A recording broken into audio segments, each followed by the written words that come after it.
Coming up this week on the local game, we have club talk at the Western Strikers WSL team. Venues and their menus has an Italian taste to it this week. Big news around Adelaide United, which we discuss, and Antonis Pagonis has the latest. And also Volunteer Week, we announced the winner of Volunteer of the Year. That's all coming up on the local game. Hello and welcome to the local game. Back again for episode 15. We are getting into the swing of things now. A long way through, halfway through our season, but also halfway through the season of the leagues as well. Alessio Carrocci, good to have you here, mate. Yeah, it's good to be here. It's the season's heating up. A lot of the ladders are beginning to form and some interesting storylines as well. But yeah, glad to be here for the halfway point of the season, and we'll see how we can judge how some of these people have done so far. Yeah, it's going to be exciting the next round now, because a lot of these leagues, obviously State League 2's happened a little bit earlier. That run around has been going on already, but in the women and the men in the State League 1 and State League 2, State League 1, WNPL and then NPL, they're all now moving into that second half of the season and repeating round 1 onwards, but at the opposite venue. It's going to be exciting to see what happens the next round of these, but we'll talk about the results later on, because now, as you mentioned, we're getting a lot of a different shift in the leagues as well. Some surprising drops from number 1 down in some of the leagues as well. So can't wait to talk about that. But first of all, head into the hot topics, because there's some exciting topics to discuss this week. And Adelaide United, earlier in the week, have announced a new coach. And it's great to see another NPL coach being promoted. Obviously, it's within their system. But Ayrton Andrioli, a proven grand finalist and winner, is another head coach. Yeah, familiar face as well. A lot of people have been watching the local league for quite some time. He's coached a lot of the players that have gone on to further their careers as well. And he might be some of the mastermind between unearthing some of these talents too. So he's got the main head job now. Now we're going to see what he can do with all that at his disposal, and if he can get us to the next step. Yeah, well, he knows how to win a grand final. He did with Adelaide United Youth a couple of years ago against Mulberry Jets. So to see him now take that next step into the A-League, some are questioning it, but I think a lot that have been around in the NPL and watched him, like myself, I think it's the right step. But what's your thoughts around this new Yeah, I mean, it's an interesting step, especially with the owners. I mean, we had Carl in the past who had done a similar route. Paul Pezos had gone quite far as well, and it's doing a similar route as well, but he'd never got the opportunity in the A-League, or at least Adelaide United. So it's interesting to see they've gone this way again, and I guess if this is the way that we like to progress, then it's only a good thing for the players at least. I think it is, because now these young players, look at the squad, half those squad played with him, even a couple of years ago in that grand final. The likes of Alagic, Jovanovic and all that. So it's going to be an interesting one, because he knows his players, and it'll be very cool to see how it all goes there. And talking about Pezos as well, they are in the grand final this weekend. He's assistant coach of Melbourne City, so good luck to him on the weekend. Another NPL coach doing very well over there. Yeah, as well. We talk about the SA influence over there, interstate in Melbourne and Sydney's as well. Obviously, they're against our massive rival Melbourne Victory. So if there's any Melbourne team to go for, it's the one that's got the SA players in it and the SA coaches. So yeah, hopefully he goes well on the weekend too. And while we're talking about positives, we've got to talk a little bit about the negatives in regards to, well, not negatives, positives he got all the way. But negative is that they didn't get to win any trophies apart from finishing top on the Ninja A-League Women's ladder. That is Matriciani. Got the team to the win the premiership. Couldn't get into the grand final, but on the weekend also lost in the Asian Champions League for the women as well. Yeah, heartbreak for him. I mean, they conceded in the 98th minute when they thought the game was all sewn up. Then in the penalty shootout, they unfortunately went down. But it's a good start for him to see what he can do on a professional stage. See what he could do on a semi-professional stage here in Adelaide. But he's got the reins there, and he can clearly show he's up to it. So another season under the book is good for him. Yeah, the way it happened as well, they were 1-0 up, then they went 2-0 up with I think a couple of minutes remaining in that game, and then the VAR decision overturned that goal. A few minutes later, a VAR decision gave a penalty to Wuhan, and then they ended up scoring the equaliser in 90 plus minutes. So then it went to extra time, and then penalties, which I hate penalties sometimes. Yeah, no one likes Wuhan, that's for sure. That's right, exactly. Nothing good comes out of it. Well, anyway, let's move into topic number 2, mate. This is something good as well. Cup fixtures are here now. The semi-finals of the WNPL and WSL Cup, and also the qualifying rounds, which is the one that everyone looks forward to, because whoever wins these in the men's will make their way to the Australia Cup round of 32. So the fixtures are out. What do you make of them? Let's talk about the qualifying rounds of the men. First of all, we have that big fixture now. It's the derby. It's the rivalry. Big Red Raiders. Big one for a big game as well. Yeah, well, of course, recently with that awarding of 2 spots here in SA, these games are pretty much grand finals. It's not up for a trophy, but it's up for more than a trophy to see your team on the main stage. And with 2 clubs in this game, at least, who have never been on that stage since 2014, this competition's been about in the national stage. They've never made it. So out of these 2, you're going to see one new team in the national stage compared to the other fixture we'll talk about later, Metro and Comets, where both of them have experienced that before. Of course, Metro not long ago, and for Comets, it's quite a long time now, 2018 when they last did. But for Beergrad and Raiders, this is all they can expect. I mean, neither of them have had the best of seasons in the NPL so far, not making the top 6, or at the moment, Raiders in the relegation zone. But this is a massive chance for any of them to have probably the biggest game of their season, no matter what happens. Yeah, and I don't think the league is anything to look at going into this fixture. They're going to put that aside, and this is going to be a whole new game for both of them, because I think they're going to bring the A game. Obviously, they both want to win this, and a lot is on the line, as you mentioned. So. Yeah, well, specifically for Raiders, you see their position compared to Beergrad, who are up in the echelons, top 2, top 3 in the finals. For Raiders, they're probably just trying to solidify themselves in the NPL. For them, this is a free hit. I mean, they're in a cup competition that not a lot of other teams in the NPL are in, and their relegation rivals are not in.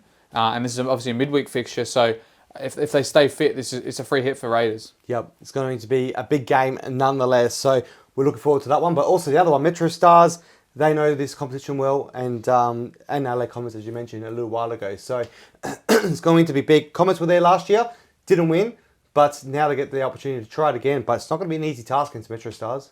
Yeah, and specifically, if any of these teams do make the grand final of the Cup, they haven't been there in a long time and haven't won it in a long time, specifically talking about Raiders, Beergrad and Metro. Yep. But with Adelaide Comets, they're probably the most underdog team in the fixtures at the moment. Yep. But they're the ones who probably won the Cup the most recently. So it's just an amazing draw to happen. And even in the women's we'll talk about just now as well, where I think West Adelaide and Metro women are drawn against each other, which is a massive clash for West Adelaide, who over the years have been so successful, been in finals, been in grand finals, cup finals. But for Metro United, they've been here for a long time. They've been in the league final series for a couple of years, but they've had a resurgence this year with a new coach, and they're doing great. Well, before that as well, they were starting to get some form as well, and they obviously the coach, they've continued that form, except for this weekend that just passed, Metro United. So we'll see how they go against West Adelaide. But Football SA, NTC, they're taking on Salisbury Inter. That will be an interesting game as well. So both going to be very interesting to see how it goes. And West Adelaide are carrying away with the lead at the moment in the WNPL. So we'll see if that carries on into the Cup. Yeah, We'll see how it goes. I mean, even NTC as well. It's an interesting thing we have here, having some NTCs, and in the reserves and 18s you have the state teams in there. But to see an NTC in a Cup final would be very interesting, I think. I mean, I'm not sure how many trophies they have won in other age groups as well, but to see them in a major top first grade women's final would be pretty massive. Well, they'll win the grand final, so see if they can do the Cup, go one further. But still, semi-finals are exciting. Obviously, not as much on the line, just that place in the grand final for them in that sense. But it's still big nonetheless. Semi-finals, it's going to be very, very good. Anyway, let's move into the next and final topic of this episode, and that is international call-ups. Been a lot of them of late. It's hard to keep up with them. All different age groups as well. So we'll go through them all. But first of all, a big shout out to the international players in the A-League women for Adelaide United. Lucia Leon, Erin Healy, both getting call-ups respectively for their own countries, with Lucia Leon getting called up for Dominican Republic and Erin Healy for Republic of Ireland. So how good's that? Yeah, it's massive. And it just goes to show how well they did this season. Yeah. The imports they have brought in, who maybe have been on the fringes of that international squad or maybe never made it before. They had a good season with Adelaide United, and they're back on the radar, and they're back in the squads. And talking about the young men who are in the Adelaide United system, a couple of them are in the A-League team, a couple of them still in the reserves and youth team at the moment.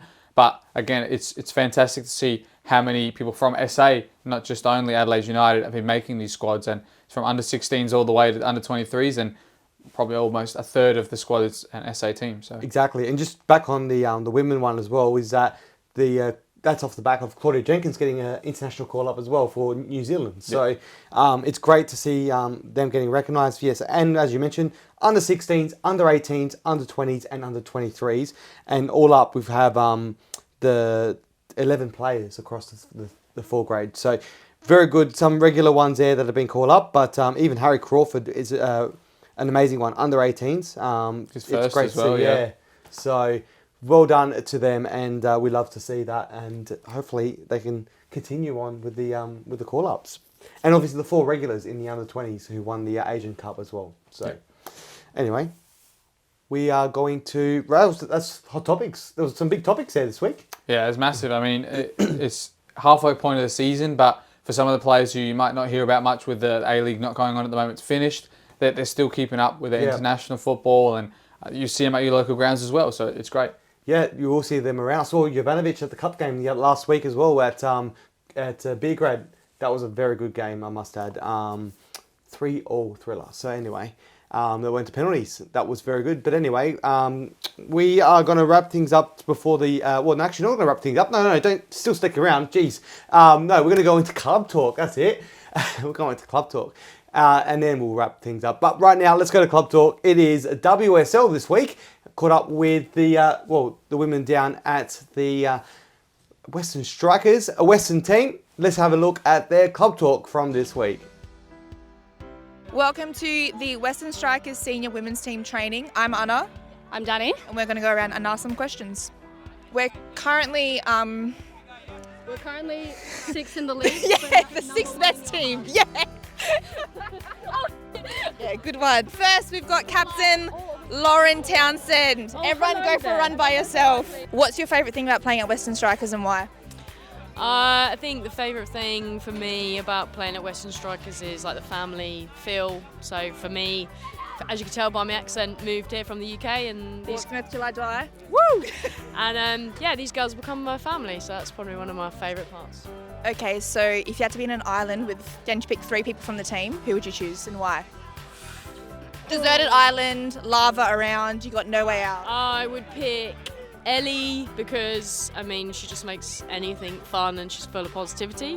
Love. I mean, maybe I'd pick you, Anna, because you're just good vibes. I'd feed you well. Yeah, and then I maybe Nat because, I mean, it'd be a bit awkward if I didn't pick my wife. All right, thank you. You can go take the girls for a run. Dani, you can take the mic now. Vanya, number 6. Get back here, please. Get back here right now. Coaches. Coaches, Anna, coaches, round up, come on. What is your pre-game meal, like go-to meal? Pretty basic. It's usually just a pasta of sorts. Yep. Bit of meatballs, if we're lucky. Yep. That's about it. Perfect. Right. Done. I have a key question, Max. I'm not ignoring you. Don't ignore me. Boca. You are stuck on a deserted island. Who do you not want to be with you on the team? Wow. This is the last person you want to see. You, mate. Cut it. Why do you keep playing us with 3 at the back? Now you've told everyone our secret. And that's all, bye. Ivana. It's my time. All right, if you couldn't play soccer at all, what sport do you think you would have been playing in? Tennis. Oh, okay. Is that because you surf? Yes, because of Novak Djokovic. Go Djokovic. Who in this team shouldn't play soccer and what sport should they play instead and why? That's a harsh question. It'd be you. You'd be into your... Because if anyone's going to hit someone, it'd be you, so you'd be MMA. I'm going to hit someone. MMA. Oh, sorry, is this actually working? Testing. When I say West, you say Strikers. West. Welcome to the back streets of Western Strikers. Oh, Nikki. Oh, Nikki, you're so fun, you blow my mind. Hey, Mickey. Hey, Mickey. Hey. This is Alex, our head physio. Go see her at Physio Fit. And you get, if you hashtag Dani, you get 10% off of your next physio class. Yep. Dani's covering the cost. Yep. Who's your favourite person to deal with when they come in? Gio. Oh, are you for real? I literally do all your exercises. My back pain is gone because I listen to you. You're welcome.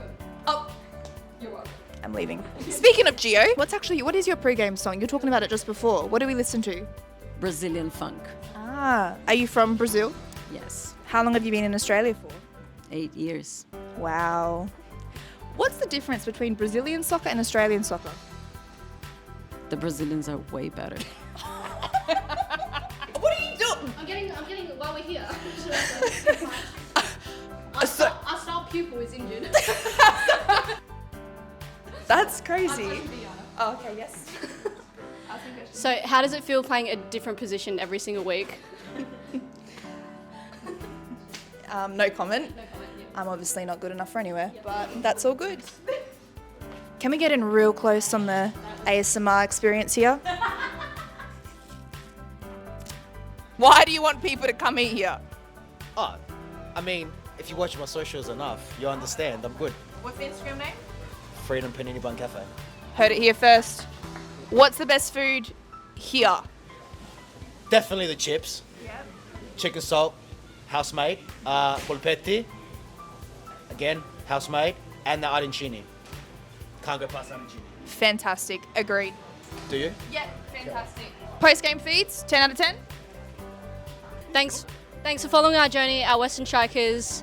See you on the pitch. Pen. Retake. Good. Bye. Loved. Chatting To you. see ya. Later. Bye. Well, there's from the Western Strikers. Great to hear from them in the WSL. Well, we love our teams and loving to hear from the WSL as well. Yeah, it's a good club there as well, and a lot of the players have been there for quite a long time as well, so it's good to see their perspective on how they're going this season and stuff like that too. But anyway, let's go to an ad break, because what we do have definitely for you on the other side is venues and their menus, and also we're going to talk about some amateur football. Don't go anywhere, it is the local game.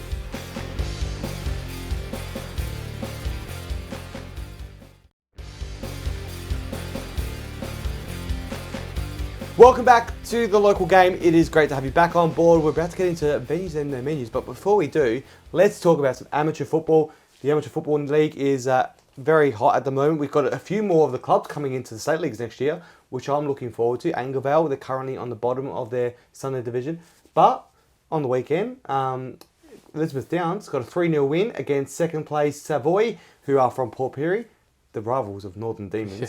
But they got a 3-0 win over them, so now they've got a 3-point gap between the two there at the top there. So Elizabeth Downs have just taken over recently after getting announced as the new state league team. Yeah, it's massive, the amateur football as well, especially the crowds they get, the clubs that have been there for so long as well.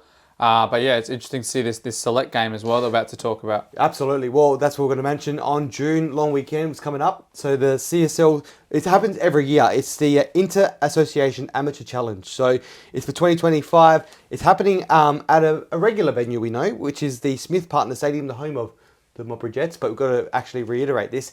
Modbury Soccer Club. Can't say Modbury Jets because there's a Saturday Modbury Jets Amateurs. But in the amateur league, they're known as the Modbury Soccer Club. But in the NPL, it's Modbury Jets. So, yes, home of the Modbury Soccer Club, Smith Partner Stadium. So, yeah, we've got the SASL Saturday Select, SASL Sunday Select, and the CSL Select, all taking on each other across that weekend, and ultimately a final on the Sunday. So, it's going to be a lot of fun down there, and all the best players. It should be a lot of fun to see the best players of those leagues, the strong players, former NPL players in there amongst them. So head down there if you can to Smith Partner Stadium and get some great football action. Yeah, always some great football up there in the north as well. Seeing some of the coaches involved there as well. Great to see them. But yeah, it'll be interesting to see some of the players that are on show as well. And for them, if they are amateur players or maybe they want to play at the next level, this is probably the best stage to do it with the best of every division and the best of every day as well. Or a former Modbury Jets player, Sean McGreevy's in there, and former Croydon player as well. So yeah. And a commentator as well. He commentated a couple of years ago. Yeah. There, so he's an assistant coach for the Sunday Select.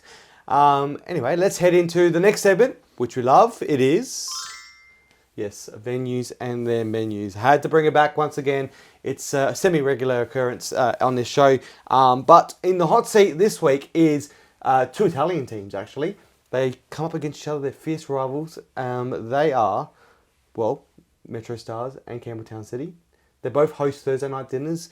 I was down there a few weeks ago and I could not resist myself. I had to eat a pizza, and I got the Campbelltown special. This is the picture of the pizza, and it was delicious. I love how clubs do this. Every Thursday night they're down there. I went there to film James Boffa earlier in the year, and that's when I got my first taste of the pizza, and I could not wait to get back. Yeah, I mean, I've got them this weekend. They're facing off against each other at TK Shuttle Reserve as well. Campbelltown and Metro, both at the good end of the table as well, so it's going to be a great match. But of course, two Italian clubs, some great food, some great volunteers who make it as well. We were down there to co-commentate the game on the weekend at Metro Stars versus Para Hills, and they were nice enough to get us whatever food we wanted and give us a great selection of foods to choose from too.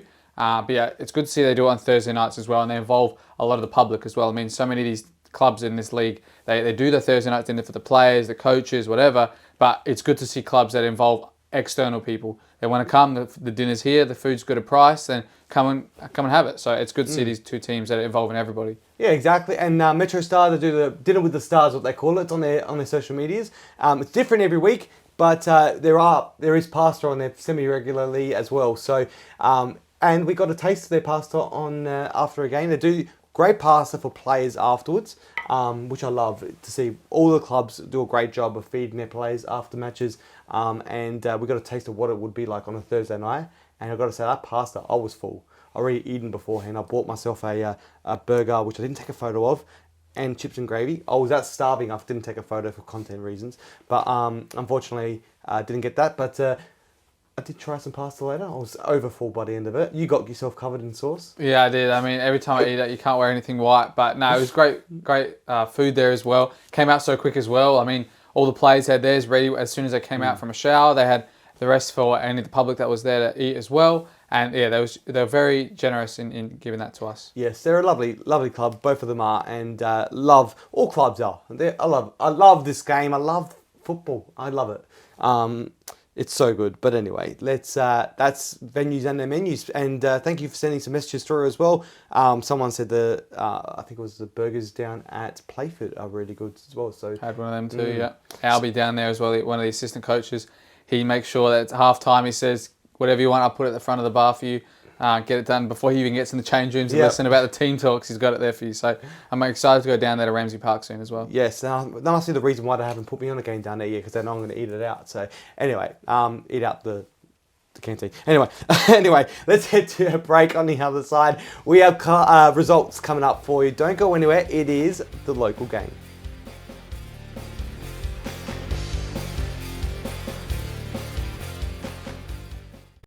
Your time is now.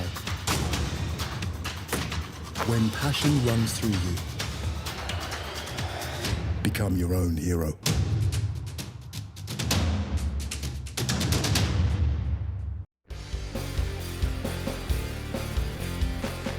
Well, welcome back to the local game. We're getting to the nitty-gritty part of the show now. Precious time not too far away, but now let's talk about results, because we've gone briefly over them, but some big ones over the weekend, some shock ones in the State League 2. Let's start there, because very surprised at what's happened. Both sides of the State League 2, North and South, both have shockers. Let's take a look at those results at the moment. On the southern side, Eastern United, they lost to Seaford. What a shocker. Yeah, I mean, if any team was to go undefeated so far, based on the results, I thought it would be them. They're getting 6s and 7s and 8s even most weeks. And to be 3-0 down at half-time to Seaford, a team that's not even in the top 6 at the moment, was ridiculous to see. They brought it back 3-2 in the end. Of course, Dennis Bassai getting his goal. But yeah, an amazing win for Seaford, and well-deserved from all accounts. Yes, and that does change up the top of the ladder as well as we look at the ladders as we speak. They've dropped down now. They've taken the top spot, Uni, and that's a big one for them. And on the opposite side, in State League 2 North, Inter have also dropped. Yeah, I mean, we talked about Moby Vista losing some results over the last couple of weeks, allowing Salisbury to go top. But another one I wanted to mention in the North, Gawler, up to 3rd. A real surprise for me. I mean, looking at how they did the last couple of seasons, looking about the players they lost as well, and the other teams that have acquired great players over the off-season, most people would have expected them for relegation. But to see them in 3rd is amazing. And then the other one, of course, I wanted to mention in the South, Hills Derby. Was of course you have to mention. Look at I mean, it was a cracker at the Summit on Friday and Saturday. And the streak goes on that we haven't lost to them at the Summit since they've been in the State League 2 again, and since we've had the venue. But yeah, it was 2-2 draw, red cards to former Barker players in the Hawks lineup. There was a 94th minute goal, a 98th minute goal, all of it pretty much in the last 10 minutes. And if anyone was there, it was nice and loud. The crowd was in full voice as well. But yeah, for both teams, I guess it's a positive point for them to try and get out of the result they are. I love how this rivalry just naturally grown over the last few years, because I was there for the very first one when the Hawks got relegated into the State League 2. I think that was my debut as a commentator in a derby like that, and it's just gone really full on now. It's awesome. Yeah, I mean, especially for some of the players who've been there for the early days when Hawks were in a top team in the second divisions, and Matt Barker, one of the new teams coming in the third, and they played each other. It was 9s, 10s, and stuff like that. But now to see how much closer it's getting, Barker's had wins, Hawks have had wins. There's been draws as well, but that one I think was 100% the best one I've ever seen. Absolutely. Well, let's head into the State League 1 now, because we could talk about that for days. I'm sure you could, especially a 2-2 draw. It's exciting. Let's look at the State League 1 results from the weekend. A big surprise as well. We got teams in the State League 2 dropping down a point, but we got South Adelaide now. They've gone up out of that relegation zone after beating Pontian Eagles. Yeah, well, dubbed the relegation 6-pointer between Pontian and them. Both of them dwelling at the bottom of the table, and whichever one beat the other would have a great chance at trying to get out of that spot, and it was convincing. 4-0 to South Adelaide. So they're really trying to put their foot forward to not get the double relegation after last season. And Pontian Eagles, they're still struggling out there, and I can't see where the respite's going to come. Absolutely. And also chatting about some surprises as well. Vipers, a 2-1 win over Olympic. Looking at the ladder, I wouldn't have expected that going into that game. Yeah, the Apex Steel Derby at that stadium there as well. Both of them share that facility for the time being while Vipers get theirs redeveloped. But yeah, it's teams in between there that are just beating each other. Even I saw Cobras and Cove ended up 2-1 to Cobras. And again, late drama. Goalkeeper sent off in the 94th minute. Goal disallowed. So it was crazy there. I think it was a late winner as well there for Cobras as well. And at the Southern Sports Facility, I don't really see many times Cove lose there. So. Well, let's head into the NPL now as well, the RAA NPL, where we had some great fixtures as well on the weekend.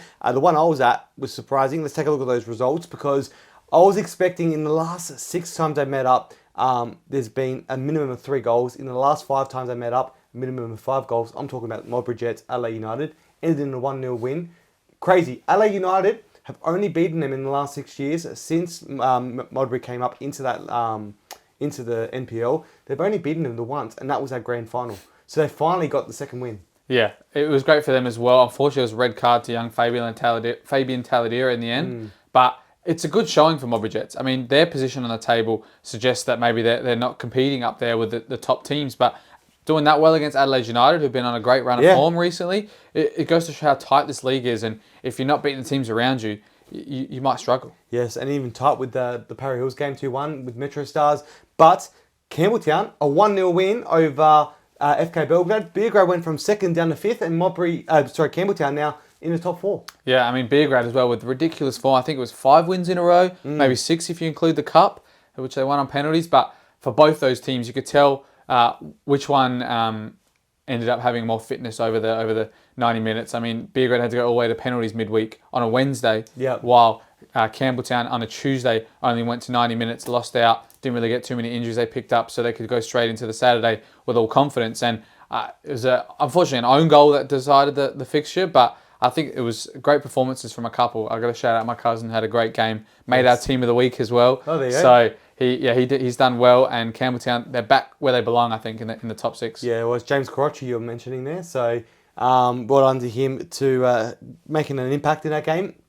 But be interesting to see how now Belgrade go in the next few rounds. I think they're still a very strong side, but it's had to help with go with the midweek game coming up with the Australia Cup. So yeah, they've got a few injuries to worry about as well. I mean, Baselli came back in and ran out the whole game, but unfortunately didn't get any involvement in the goals. And of course, they've still got Natsiopoulos out with a big injury. So we'll wait to see how they go back for that derby in a couple of weeks. But they just got to try and get players back and try and fill their squad a bit more. Exactly, and wish him all the best in recovery. Hopefully, see him back out there. Don't like seeing players, especially someone like Ana and Danica, who know how passionate he is for the club, to be on the sideline for too long.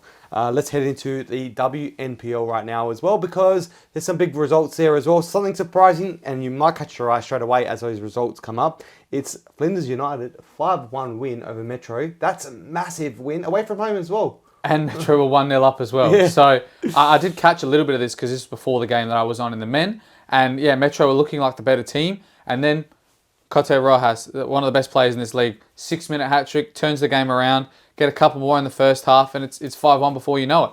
So unfortunate for Metro, it just all went wrong there at home that game. And for Flinders, that's a massive boost for them to get out of the zones that they didn't want to be with the bottom few there. And you could just tell by one signing like that can really change the season. Absolutely, it can. And let's look at that ladder, because the now down the bottom is where my eye goes straight to, because Flinders now have put a 4-point gap between them and Adelaide City, which Adelaide City are in that relegation playoff spot. So that's not great for them. And they have just got a new coach as well. Adrian Sanchak announced after that game they lost on the weekend. Yeah, so those bottom two, Campbelltown and Adelaide City, who are often teams that can attract some really big players, they've really got to turn some things around if they're to get some of these players and try and move up the league. But at the moment, they're in a dangerous position. Yeah, there's Adelaide United players being whispered around at the moment that could be going to a few of these clubs in the league. So it'll be interesting to see. Some won't be going, some will be. And the ones that will be are going to be game changers if they do get picked up. So it could just change the league around a bit.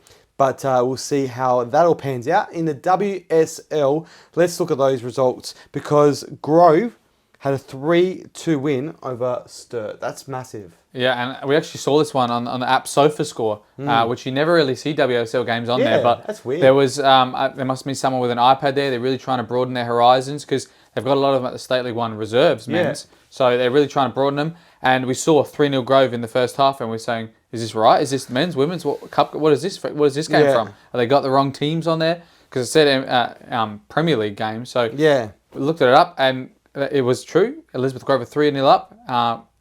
Sturt got it back to 3-2 in the end, but it just wasn't enough, and that's a massive dent in Sturt's season as well. After beating the top team Vista a couple of weeks ago, they're trying to get closer, but they've just faltered at the wrong point. Yeah, Grove gave away Grove got a own goal at the start, so Sturt gave away the own goal. So gave them that little bit of a taste to being in front, and then they just took it and went 3-0 up. So huge, because Grove are on the bottom of the ladder, only on 6 points. So now that extra 3 points is really good for them. They've had 3 draws, 1 win. So now that's that win. They got the first one of the year. So incredible. And it's great for Modbury Vista, because now 5-point gap. Yeah, that gap that they created, they've just obliterated it within one game there, with Vista obviously getting a massive win on the weekend too. So it's a shot in the dark from Sturt. Absolutely. Well, we've got Press for Time coming up now. On the other side, though, don't go anywhere, because I'm going to announce the winner of the Volunteer of the Year. And the winner will be announced there. But right now, it's time for Press for Time. Well, Johnny, South Australian football's worst kept secret is finally out, because 48 hours after being announced as Adelaide United's new coach, Anthony Andrioli has his first signing, and it's a big one. Craig Goodwin is back at Adelaide United after 2 years in Saudi Arabia, and after signing a 3-year contract, his intentions are to retire in Adelaide. It's going to be a massive player like he always is. We're looking forward to seeing him back on Hindmarsh. Back to you. There is Press for Time once again in Tones Pagonis with the latest news in local football. Anyway, this volunteer week last week, it was great to see clubs celebrating, and I thought we'll do something here as well, shine a light on a couple of volunteers. And because it was the Hills Derby week last week, I thought we'll get to hear from a volunteer from either side of the derby. We heard, coming up in the second, got Connor Hudson's mum, Bronwyn. She does a great job down at Hills Hawks. And at your club, Chrissy Cruz, a fabulous volunteer down at your club. Yeah, so first-hand accounts of some of the things we asked them as well. It was great to hear from them as well. And yeah, it's just great to have these type of people at the clubs in the Hills and in other parts of Adelaide as well, that really keeping these clubs afloat. Absolutely. She does a lot of work. They both do a lot of work. Let's have a listen to them. And on the other side, we'll have the winner of the Volunteer of the Year. So I do all the media, social media, I write newspaper articles, I take photos, anything else, make videos, whatever else needs to be done. I started volunteering in 1975. Most of my volunteer has been with sporting clubs. usually supporting my children, and I have been with the Adelaide Hills Hawks for 20 years, on and off doing treasurer kits, and I'm back being a treasurer again. Volunteering to me is just its own reward, because it's so just good to see the impact that you can have on the club, and all the great things you see kind of unfolding. That's my work, my influence. I don't need any actual thanks. I just like to see my efforts, positive impact. The main thing about volunteering, well, two main things. One, you're actually supporting a community club, and also the friends you meet over the years, and the friends I'm still to meet in my years while I still volunteer.